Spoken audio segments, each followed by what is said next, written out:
วกเฮาคิดเบิ่งโลดพวกเฮายึดกับสิ่งใดพวกเฮาสิเป็นทุกข์กับสิ่งนั้นเวียนว่ายตายเกิดกับสิ่งนั้นนั่นแหละคนยึดในลูก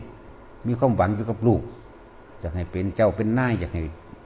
ได้อนาคตแบบนี้พวกเจ้าก็เป็นทุกข์อยู่กับลูกพวกเจ้าเองผู้ใดยึดอยู่กับเมียก็เป็นทุกข์อยู่กับเมียนั่นแหละคิดเอาเองเยอะแยะในประสบการณ์ตนยึดกับไผก็แล้วแต่ยึดกับผัวยึดกับญาตินั่นแหละก็เป็นทุกข์กับสิ่งที่ยึดนั่นเองพยายามสละความเห็นลองเบิ่งเด้อความเห็นหยังความเห็นที่เคยมีความยึดมั่นถือมั่นว่านั่นเป็นของเรานั่นเมียเรานั่นผัวเราลูกเราหลานเราเหลนเราทรัพย์สมบัติเราปู่ย่าตายายเราตระกูลเราล้วนแล้วตั้งแต่เป็นความทุกข์เบิดนั่นแหละจังว่าทุกคนก็มีประสบการณ์ของไปของมันอยู่แล้วมันมีสิ่งเหล่านี้เหมือนกันอยู่แล้วเฮาลองค่อยๆสละออกได้